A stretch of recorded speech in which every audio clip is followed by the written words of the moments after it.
नमस्कार दोस्तों, मैं डॉक्टर अनुकांत एक्सेल फार्मा के homeopathy as it is channel पे। दोस्तों, आज का हमारा डिस्कशन का टॉपिक रहेगा कफ यानी कि खांसी। दोस्तों, खांसी कोई बीमारी नहीं है, ये सिर्फ हमारी बॉडी का एक फिनोमिना है, रिस्पॉन्स है टुवर्ड्स एनी इरिटेशन इन थ्रोट और रेस्पिरेटरी ट्रैक्ट। खांसी कई तरह की होती है। पहले इन्फेक्शियस खांसी, एक्यूट में अगर हम देखेंगे लेरेंजाइटिस, फेरेंजाइटिस, ब्रोंक्योलिटिस। अगर क्रॉनिक में जाते हैं अस्थमैटिक, ब्रोंकाइटिक, ब्रोंक्योलिटिक, ये कई तरह की खांसियां हैं। इसके बाद हम आ जाते हैं हैबिट। कई लोगों को आदत पड़ जाती है काफ़ी लॉन्ग समय से खांसी करते करते, कोई उनके वर्क स्पेस पे ऐसा इरिटेंट हो सकता है। उसके बाद हम लेते हैं थर्मल स्टिमुलस, कुछ ठंडा गर्म खा पी लिया हमने या मौसम में कुछ चेंज आ गया, उसकी वजह से कोई खांसी हो गई। फिर हम ले लेते हैं साइकोजेनिक, कोई नर्वस सिस्टम की प्रॉब्लम है, कुछ लोग सेंसिटिव होते हैं किसी चीज़ से, किसी स्टिमुलस से वो डर जाते हैं, तो वो नर्वस कफ हो जाएगी। इसके बाद आ गई मैकेनिकल इरिटेशंस, कुछ हमने इनहेल कर लिया, कुछ एक्सहेल कर लिया, या हमारा डाइजेशन ठीक नहीं है, ऊपर की तरफ वो बर्प्स आ रहे हैं, तब हो गई। तो कोई ना कोई मैकेनिकल इरिटेशन जो है, ये सारी कॉजेज हैं कि हमें खांसी क्यों हो सकती है। मौसम चेंज में भी हो सकती है, अंदर बाहर ठंड गर्म से भी हो सकती है। अब खांसी की टाइप्स क्या होती है? आमतौर पे हम लेके चलते हैं कि भी ड्राई कफ है या प्रोडक्टिव कफ है, बलगम वाली खांसी है। जब ड्राई कफ है तो इरिटेशन रहेगी, खिंचाव रहेगा, गले में दर्द रहेगा। वेट है तो इसका मतलब इन्फेक्शन बहुत ज़्यादा है, और वेट कफ जो है वो बताएगी हमें कि इन्फेक्शन कितनी बढ़ चुकी है।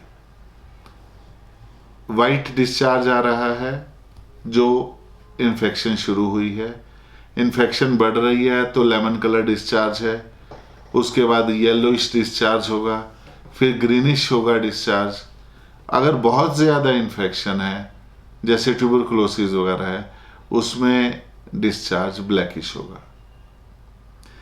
ये इन दो चीज़ों के अलावा बार्किंग कफ होती है, जो कि ऐसे लगता है जैसे, जिसको हम कुत्ता खांसी कहते हैं, कुत्ते की तरह भौंकने की जैसे आवाज़ आती है, इस तरह से गले में से ऐसी आवाज़ निकलती है।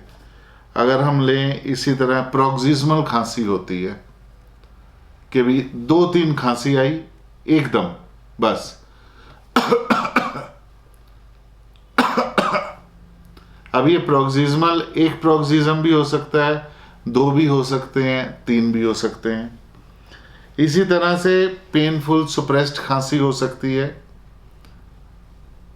कई तरह की खांसी है, लेकिन ज़्यादातर इनको जो कैटेगराइज किया जाता है वो ड्राई और प्रोडक्टिव, इन दो में किया जाता है। अब इनकी कॉम्प्लिकेशंस में ज़्यादातर क्या है?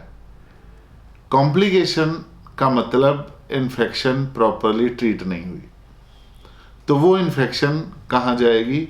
चेस्ट में। जब वो इन्फेक्शन चेस्ट में जाएगी, चेस्ट को ख़राब करेगी।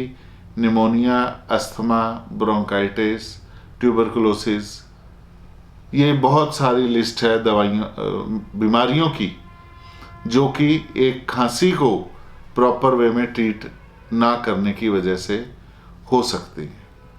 अब इन लिस्ट में आजकल की डेट में अगर हम जोड़ें तो कोविड भी सबसे पहले खड़ा हो जाता है। खांसी, जुकाम, बुखार, साथ ही साथ सबसे पहले आजकल दिमाग में जाता है कोविड हो गया जी, मुझे तो स्मेल भी नहीं आ रही, मेरा टेस्ट भी नहीं आ रहा।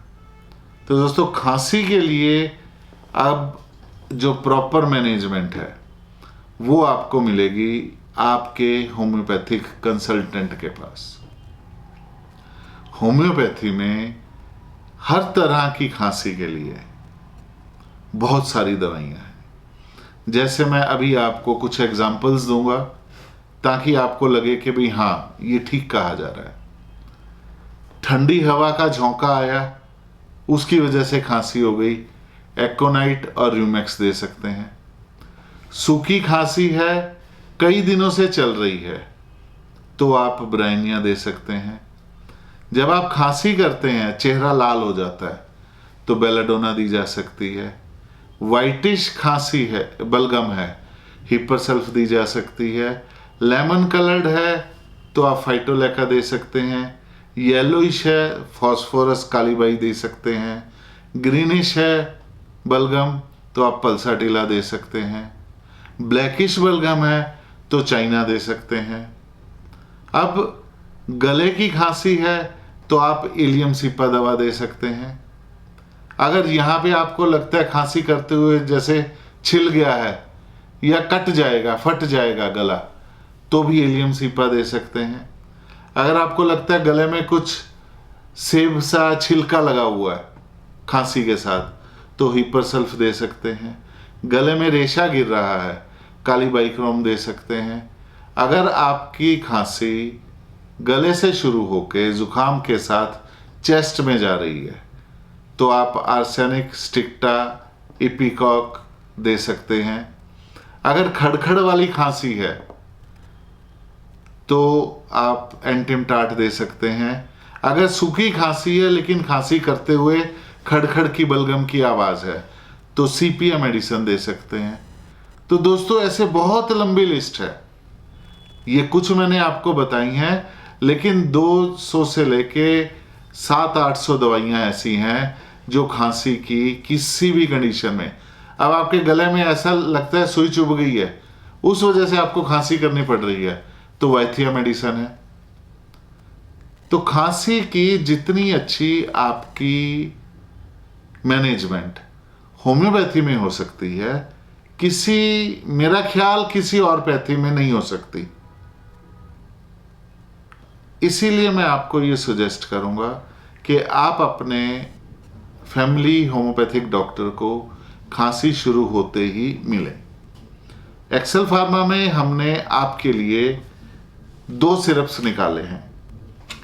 ई कफ, जो ज़्यादातर आपको हेल्पफुल रहेगा सूखी खांसी में, इरिटेटिव खांसी में, या आप कह लो मैकेनिकल खांसी में, या नर्वस खांसी में, जहां पे आपको कुछ इरिटेशन के साथ खांसी है या पता ही नहीं क्यों खांसी है, पर खांसी है, वहां पे आपको ई कफ AKG 33 काम आ सकता है। और इसी के साथ एक है ई जस्सिया AKG 63। इसको हम रिकमेंड करते हैं ज़्यादातर जहाँ पे आपकी बलगम बन रही है, जमी हुई है या निकल नहीं पा रही, यानी कि खड़खड़ की आवाज़ आ रही है, चेस्ट ब्लॉक होने के चांसेस हैं, वाइटिश, येलोइश या ग्रीनिश किसी भी तरह की बलगम है, और छाती के ऊपर जोर पड़ रहा है। तो दोस्तों, अभी हमने देखा कि भी खांसी की जो एक प्रॉपर मैनेजमेंट है और एक सिम्टोमेटिक, हर टिपिकल सिम्टम के साथ जो मैनेजमेंट है, वो होम्योपैथिक सिस्टम में ज़्यादा अच्छी है।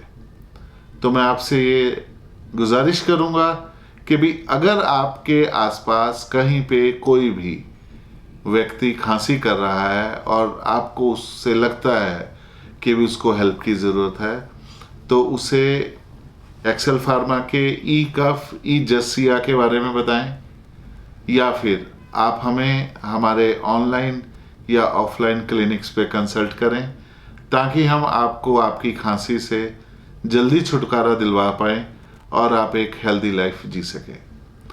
अगले फिर कुछ दिनों में नए टॉपिक के साथ मैं फिर आपके आगे हाजिर होता हूँ। तब तक के लिए नमस्कार, धन्यवाद।